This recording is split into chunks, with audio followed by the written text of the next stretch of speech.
Sa ngalan ng Ama at ng Anak at ng Espiritu Santo, Amen. sumainyo ang Panginoon. At sumayo rin.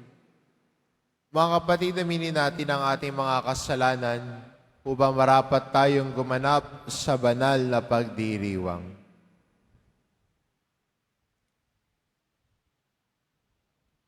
Inaamin ko Sa makapangyarihang Diyos at sa inyong mga kapatid, na lubha ako nagkasala sa isip, sa salita at sa gawa at sa aking pagkukulang. Kaya isinasamo ko sa mahal na Birheng Maria, sa lahat ng mga anghel at mga banal, at sa inyong mga kapatid, na ako ipanalangin sa Panginoong ating Diyos. kawaan tayo ng makapangyarihan Diyos, patawarin tayo sa ating mga kasalanan, at patnubayan tayo sa buhay na walang hanggan. Amen. Panginoon, kaawaan mo kami. Panginoon, kaawaan mo kami. Kristo, kaawaan mo kami. Kristo, kaawaan mo kami. Panginoon, kaawaan mo kami. Panginoon, kaawaan mo kami. Manalangin tayo.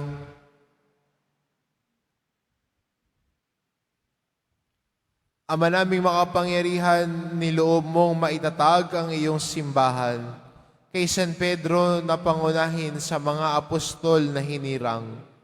Ang aming papalayon ay iyong tunghayan at loobin mong ang itinakda mo para si San Pedro'y halinan ay maging simula at nakikitang saligan ng kaisahan sa pananampalataya at pakikinabang sa iyong buhay para sa iyong sambayanan sa pamamagitan ni Hesukristo kasama ng Espiritu Santo magpa sa walang hanggan. Amen. Magsiupo muna po ang lahat. Pagbasa mula sa mga gawa ng mga apostol. Noong mga araw na iyon, masidhi ang pagnanais ni Saulo na usigin at patayin ang mga alagad ng Panginoon. Kaya't lumapit siya sa pinakapunong saserdote at humingi ng mga sulat para sa mga sinagoga sa Damasco upang madakip niya ang sinumang matagpuan niya roong kaanib sa bagong pananampalataya, maging lalaki, maging babae, at madala sa Jerusalem. Naglakbay si Saulo patungong Damasco. Nang siya'y malapit na sa lungsod, biglang kumislap sa paligid niya ang isang nakasisilaw na liwanag mula sa langit. Ano pat nasubasog siya. At narinig niya ang isang tinig na nagsalita sa kanya, Saulo, Saulo, bakit mo ako inuusig?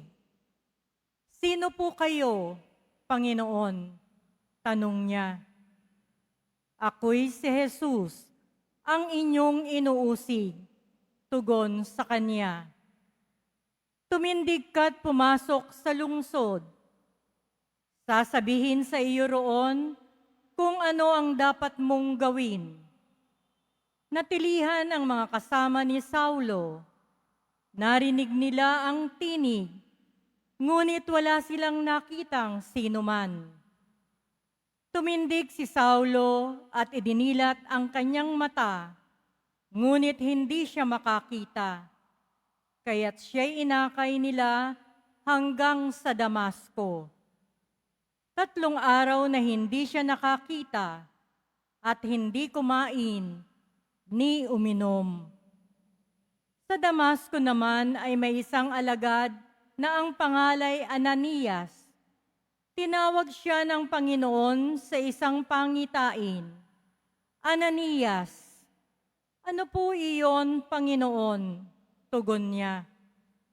Pumunta ka sa kalye matuwid, sa bahay ni Judas, at ipagtanong mo ang isang lalaking taga-Tarso na ang pangalay Saulo. sabi ng Panginoon. Siya'y nananalangin ngayon. Sa isang pangitain, nakita kanyang pumasok sa kinaroroonan niya at pinatungan mo siya ng kamay upang makakita. Sumagot si Ananias, Panginoon, marami na po ang nagbalita sa akin tungkol sa taong ito, tungkol sa mga kasamaang ginawa niya sa iyong mga banal sa Jerusalem. At naparito siya sa Damasco, taglay ang kapangyarihang galing sa mga punong saserdote, upang dakpin ang lahat ng tumatawag sa iyong pangalan. Ngunit sinabi sa kanya ng Panginoon, pumaroon ka, sapagkat hinirang ko siya upang ipakilala ang aking pangalan sa mga hintil, sa mga hari at sa mga anak ng Israel. At ipaalam ko sa kanya ang lahat ng dapat niyang tiisin alang-alang sa akin. Pumunta nga si Ananias. Pumasok siya sa bahay at ipinatong ang kanyang kamay kay Saulo. Kapatid na Saulo, wika niya. Pinapunta ako rito ng Panginoong Hesus na napakita sa iyo sa daan nang ikaw ay papunta rito. Sinugo niya ako upang muli kang makakita at mapuspos ng Espiritu Santo. Pagdakay may nalaglag na tila mga kaliskis mula sa mga mata ni Saulo at nakakita na siya. Tumindig siya agad at nagpabinyag. Kumain siya at nanauli ang kanyang lakas. Si Saulo'y ilang araw na kasama ng mga alagad sa Damasco. Pumasok siya sa mga sinagoga at nangaral tungkol kay Jesus. Siya ang anak ng Diyos. Wika niya. Ang salita ng Diyos. Salamat sa Diyos. Humayot dalhin sa tanan, mabuting balitang aral. Humayot daliin sa tanan, mabuting balitang aral. Purihin ang poon, dapat na purihin ng lahat ng bansa. Siya ay purihin ng lahat ng tao sa balat ng lupa. Humayot dalhin sa tanan, mabuting balitang aral. Pagkat ang pag-ibig na ukol sa ati, dakila at wagas, at ang katapatan niya'y walang wakas. Humayot dalhin sa tanan, mabuting balitang aral. Magsitayo na po ang lahat.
Sumainyo ang Panginoon, At sumayod, ang mabuting balita ng Panginoon ayon kay San Juan.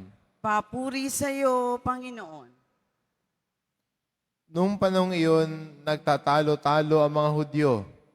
Paanong maibibigay sa atin ang taong ito ang kanyang laman upang kainin? Upang kainin natin, tanong nila. Kaya't sinabi ni Jesus, tandaan ninyo, malibang kanin ninyo ang laman ng anak ng tao at inumin ang kanyang dugo, hindi kayo magkakaroon ng buhay.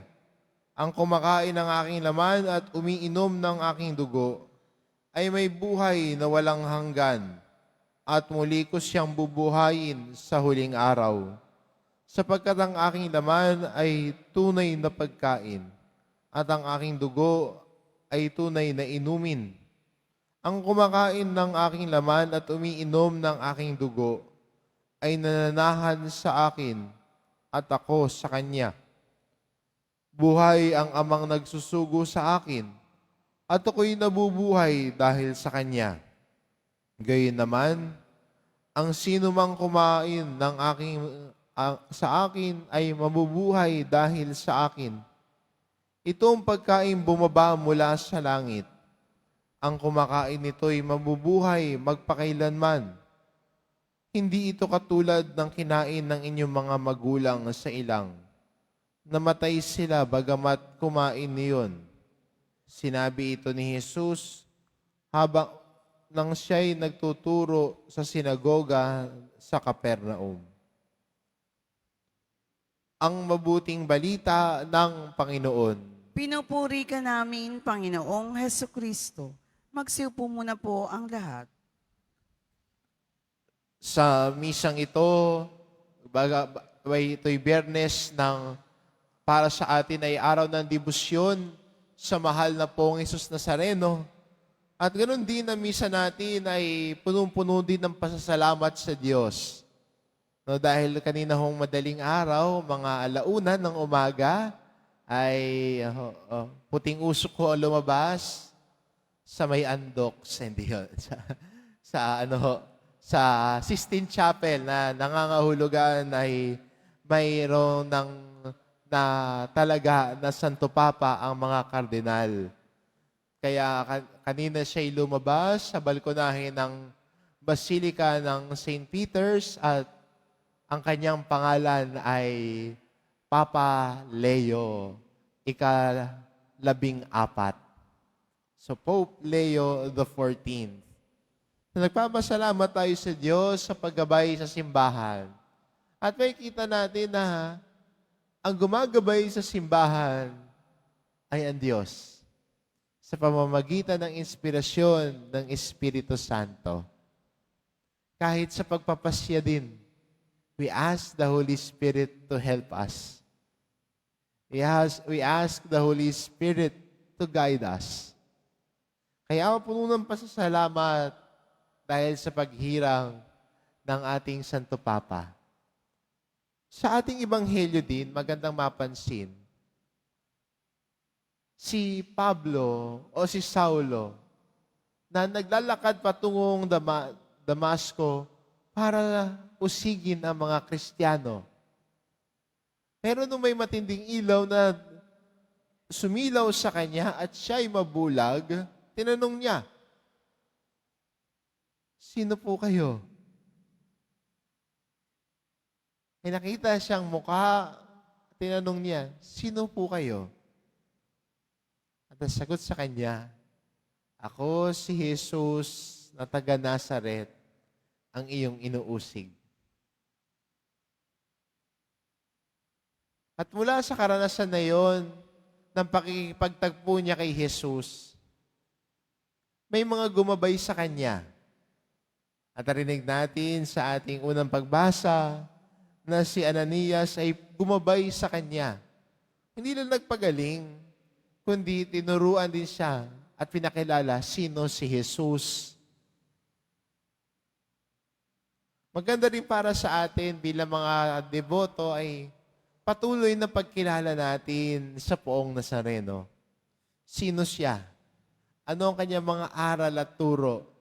Ngunit hindi na sana nananatili doon na mula sa ating pagkakilala mula sa ating pakikipagtagpo kay Nazareno, ay nagbabago ang buhay natin. Kaya kung titignan din natin ang buhay ni San Pablo, ay dati siya'y taga-usig. Ang kanyang misyon, ang kanyang gampanin, ay nagpupunta siya sa iba't ibang bayan, hinahanap ang mga tagasunod ni Jesus at pinabibilanggo sila. Pero nung nakita na niya si Jesus, nung nagkaroon siya ng pakikipagtagpo kay Jesus sa daan patungong Damasco, nagbago ang buhay niya. Kaya maganda rin tignan sa atin po bilang mga Kristiyano na ang paglalakbay din po natin sa Diyos bilang Kristiyano dahil ang nakakatagpo natin ay ang Diyos na muling nabuhay, ang buhay din natin ay nagbabago. Dahil ang Diyos na buhay ang katagpo natin, ang buhay natin ay nagiging bago. Kaya maganda ring hamon ito para sa atin bilang mga deboto. Ang patuloy sana natin paglago sa pananampalataya at kabutihan na ang patuloy nating pakikipagtagpo sa poong Nazareno, sa pagdidibusyon natin, masilayan ang kanyang muka. Sana nagbabago ang buhay natin. Bumabait ka. Nagiging madasalin ka. Nagiging mapagpasensya ka. Hindi matigas ang ulo. Hindi na pasaway. Hindi na maninira ng kapwa, kundi marunong nang umunawa ng kapwa. Itong transformation ng buhay kung saan tayo iniimbitahan ng Panginoon sa ating pakikipagdaupang palad natin sa Kanya, sa pakikipagtagpo din natin sa Kanya, sa ating panalangin at sa Eucharistia. Ang Diyos na muling nabuhay ay iniimbitahan tayo tungo sa pagbabago ng buhay. At ang pagbabago ng buhay natin ay dahil sa pagpapasya nating sumunod sa Kanya. So si Jesus ang sinusundan natin, ang aral at turo niya ang gabay natin. Kung si Jesus ang sinusundan natin, ang Kanyang mga halimbawa ang tinutularan natin. Kaya sa isang deboto sana, nagbabago ang buhay niya. Lumalago sa kabutihan, lumalago sa debosyon, kitang-kita niya sa pamumuhay niya. Na ang bunga ng kanyang debosyon ay hindi lamang pagsagot ng kanyang panalangin, kundi ang bunga ng kanyang debosyon ay pagbabago at pagpapanibago ng buhay niya. Kitang-kita ang pagbabago. Dahil ang debosyon at ang pagmamahal sa Diyos ay kitang-kita nga talaga. Amen. Magsitayo na po ang lahat.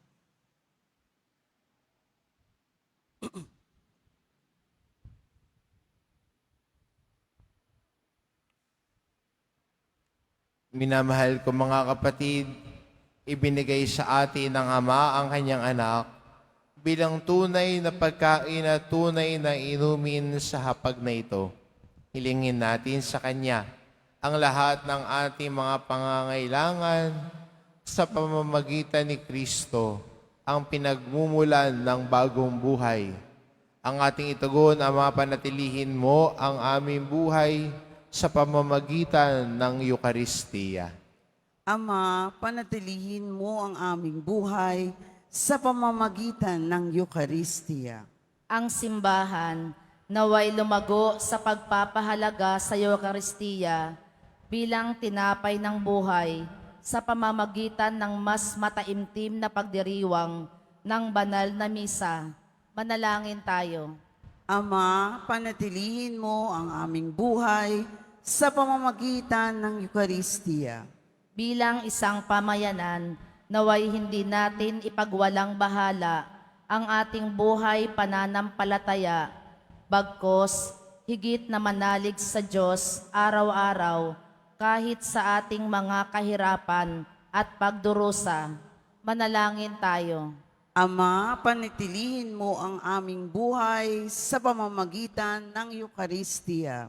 Ang mga pamilya, lalo na ang ating mga anak, naway lumago sa mga biyayang dulot ng patuloy na pagtanggap ng Eukaristiya. Manalangin tayo. Ama, panatilihin mo ang aming buhay sa pamamagitan ng Eukaristiya. Ang mga may sakit, naway palakasin ng kanilang pananampalataya sa pamamagitan ng pakikipag-isa ng kanilang mga paghihirap sa pagpapakasakit ni Kristo. Manalangin tayo. Ama, panatilihin mo ang aming buhay sa pamamagitan ng Eukaristiya. Para sa ating bagong Santo Papa, Leon Pang-14, naway patatagin siya sa kaniyang paglilingkod sa pagtataguyod ng katawan ni Kristo sa pagkakaisa, pag-ibig at kapayapaan. Manalangin tayo. Ama, panatilihin mo ang aming buhay sa pamamagitan ng Eukaristiya. Ang mga mahal natin sa buhay na yumao, naway magkamit ng buhay na walang hanggan na ipinangako ni Kristo. Manalangin tayo. Ama, panatilihin mo ang aming buhay sa pamamagitan ng Eukaristiya. Ama naming nasa langit, ibinigay mo sa amin ang katawan at dugo ng iyong anak bilang pagkain at inumin sa aming paglalakbay. Marapatin mo na sa aming pakikipag-isa sa Kanya, kami ring lahat ay magkaisa bilang mga bahagi ng Kanyang katawan. Hinihiling namin ito sa pamamagitan ni Kristo na aming Panginoon. Amen. Magsiupo muna po ang lahat.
Magsitayo na po ang lahat. Manalangin kayo mga kapatid, upang ang paghahain natin ay kalugdan ng Diyos amang makapangyarihan. Tanggapin nawa ng Panginoon itong paghahain sa iyong mga kamay, sa kapurihan niya at karangalan, sa ating kapakinabangan at sa buong sambayanan niyang banal. Ama naming lumikha, kalugdan mo ang mga alay na nakahanda at igawad mo ang pagkukupkup at pamamahala sa banal mong simbahan kay isa ni Papa Leon na iniloob mong maging tagapangasiwa sa pamamagitan ni Heso Kristo kasama ng Espiritu Santo, magpa sa walang hanggan. Amen. Sumainyo ang Panginoon. At sumayo rin, Itaas sa Diyos ang inyong puso at diwa. itinaasa namin sa Panginoon. Pasalamatan natin ang Panginoong ating Diyos. Marapat na siya ay pasalamatan. Ama naming makapangyarihan, tunay ngang marapat na ikaw ay aming pasalamatan. Ngayong ipinagdiriwang ang paghahain ng Mesiyas, ang maamong tupa na tumubos sa aming lahat. Naghahaing walang humpay ang anak mong minamahal, upang magkasalo-salo ang tanan sa piging ng iyong buhay. Hindi na mamamatay ang inihain sa krus, ang sa krus ipinakoy buhay lagi bilang handog.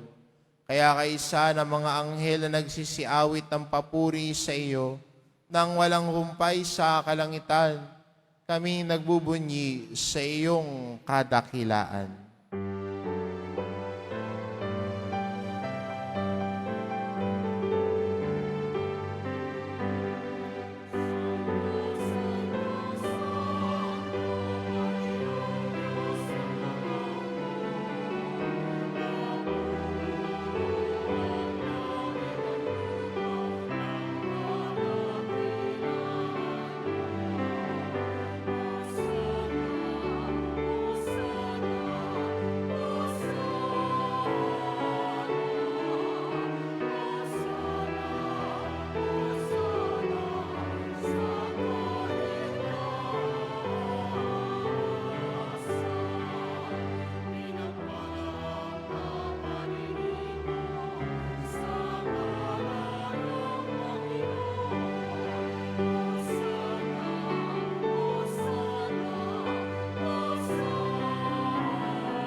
Siluhod po ang lahat. Ama naming banal, ikaw ang bukal ng tanang kabanalan, kaya't sa pamamagitan ng iyong Espiritu, gawin mo banal ang kaloob na ito upang para sa amin maging katawan at dugo ng aming Panginoong Hesukristo. Bago niya pinagtiis ang kusang loob na maging handog, hinawakan niya ang tinapay, pinasalamatan kanya, pinagati-hati niya iyon, iniabot sa kanyang mga alagad at sinabi, tanggapin ninyong lahat ito at kanin. Ito ang aking katawan na ihahandog para sa inyo.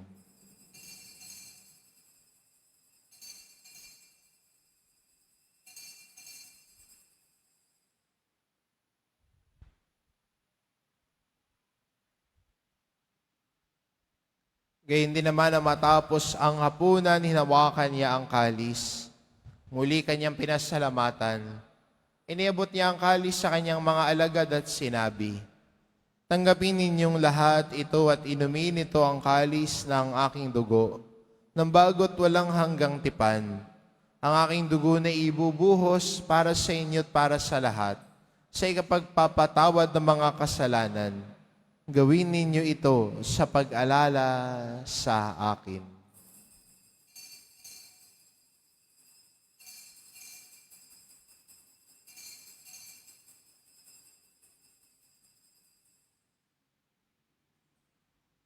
Magsitayo na po ang lahat.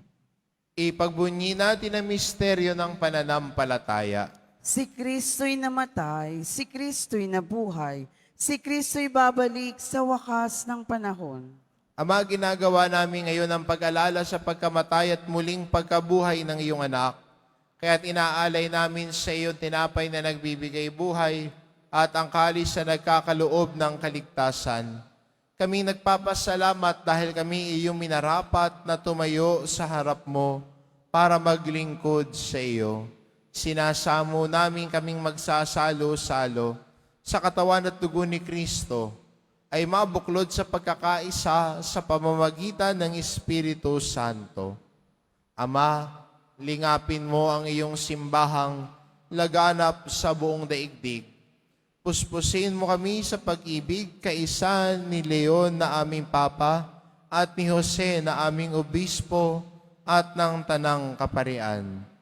Alalahanin mo rin ang mga kapatid naming nahimlay na may pag-asang sila'y muling mabubuhay, gayon din ang lahat ng mga pumanaw.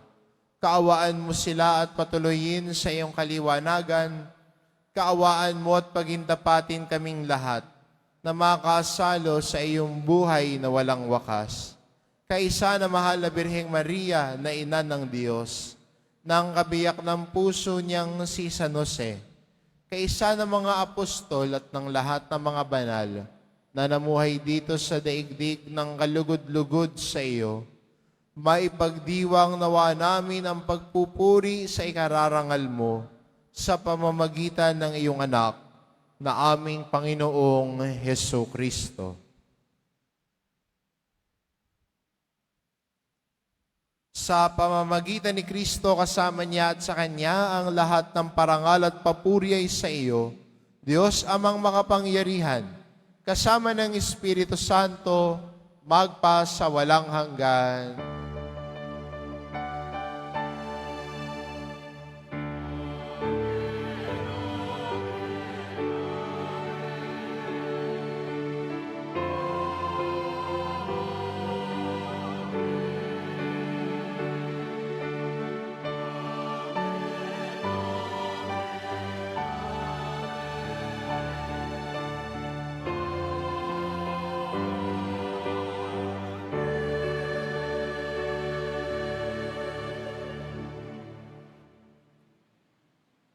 Sa tagubili ng mga nakagagaling na utos at turo ni Jesus na Panginoon natin at Diyos, ipahayag po natin ng lakas loob.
Inihiling namin kami, Diyos, sa lahat na masama pagkalooban ng kapayapaan araw-araw.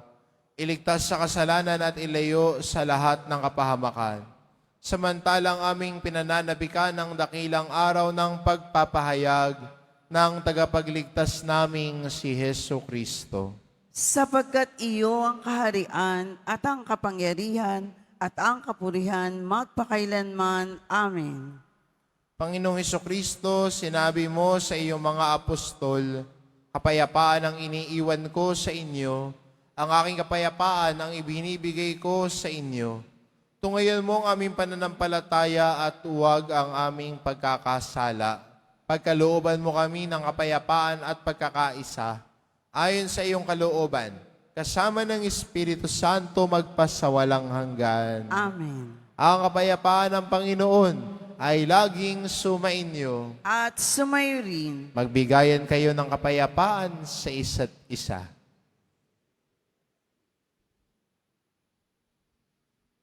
Kordero ng Diyos na nag-aalis ng mga kasalanan ng sanlibutan, maawa ka sa amin. Kordero ng Diyos na nag-aalis ng mga kasalanan ng sanlibutan, maawa ka sa amin. Kordero ng Diyos na nag-aalis ng mga kasalanan ng sanlibutan, ipagkaloob mo sa amin ang kapayapaan. Magsiluhod po ang lahat.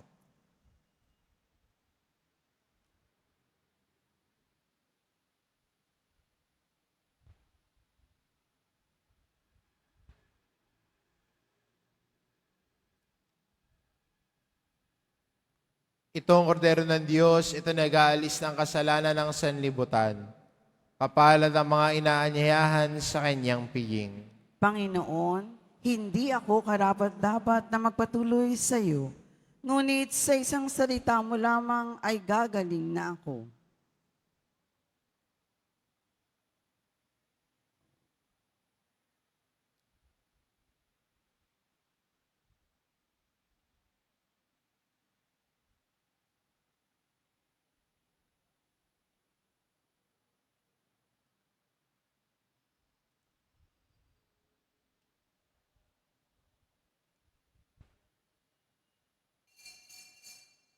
Para sa lahat ng tatanggap ng banal na komunyon, sasagot po tayo ng amen pagkasabi ng pari o ng lay minister ng katawan ni Kristo at isubo agad sa bibig bago umalis sa harapan ng pari o lay minister. Sumunod po tayo.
Announcement. Mga kadeboto, mabibili pa rin po sa ating parish office ang Nazareno Images, Nazareno Medallion at Nazareno Novena and Prayer Booklet in English or Tagalog. Ang Nazarene Catholic School ang paaralan ng Basilica Minor at Pambansang Dambana ni Jesus Nazareno ay tumatanggap ng mag-aaral mula sa preschool hanggang senior high school para sa school year 2025-2026. Sa mga mag-aaral na papasok para sa grade 1 at grade 7, ang paaralan po ay magbibigay ng libreng mga libro sa darating na pasukan. Mayroon din pong academic discount sa mga mag-aaral sa kabilang sa top 10 na papasok na grade 1 at grade 7. May matatanggap na 13,000 ESC subsidy ang mga grade 7 na patuloy na matatanggap hanggang sila ay makarating ng grade 10. Bukod pa po dito, ang lahat ng mag-aaral na papasok bilang grade 11 mula sa public school ay maaari pong mag-enroll ng libre at wala nang babayaran hanggang sa siya ay matapos ng senior high school.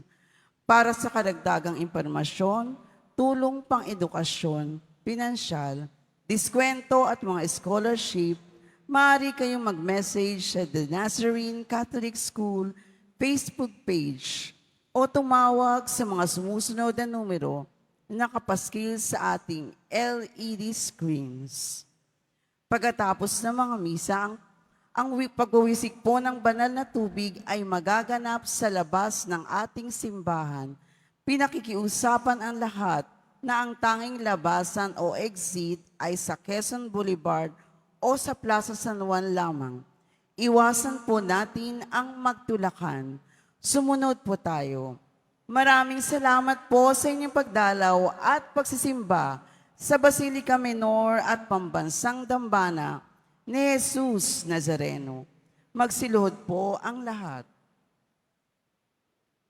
Mahal na poong Jesus Nazareno, banal ang iyong pangalan. Dinadakila at pinasasalamatan ka namin.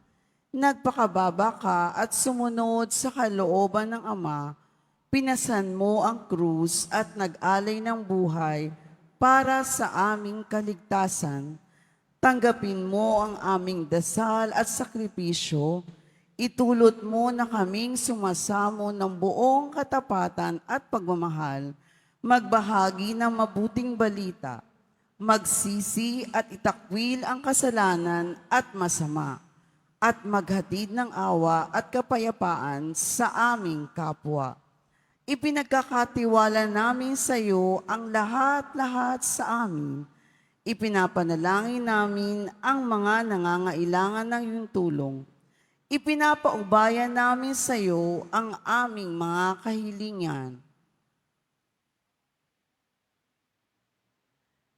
Ito ang aming pagdidibosyon at panata ay lalo nawang magpalit sa amin sa iyo at sa aming kapwa, upang nagmamahal at nagkakaisa kaming magtaguyod ng iyong kaharian dito sa lupa hanggang sa langit, na aming tunay na tahanan, kung saan naghahari ka sa kaluwalhatian, magpasawalang hanggan. Amen. Magsitayo na po ang lahat.